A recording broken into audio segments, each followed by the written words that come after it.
অভিশাপে সীতার জ্বালায়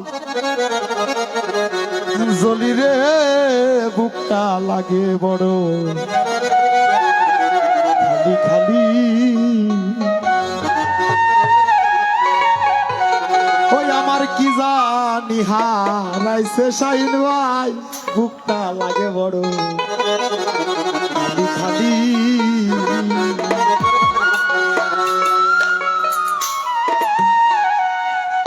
ওরে না জানি কোন অভিশাপে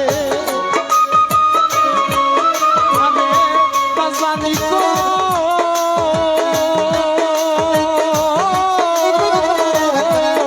ওরে না জানি কোন অভিশাপে সীতার জ্বালায় জ্বলি গো বুকটা লাগে খালি খালি। কি জানি হারাইছে গো বুকটা লাগে খালি খালি।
আমার জন্য দোয়া রাখবেন, ধন্যবাদ। আর শরীফ ভাই কই গেলেন ভাই? আইন শরীফ ভাই আল্লাহ বাঁচা রাখুক, ওনার জন্য দোয়া করবেন যেন বারবার আসতে পারি। শরীফ ভাই, শাহিন ভাই, আর একটা আছে রনি, আহারেস পোলাটাই দুঃখ হয়েছে। ইস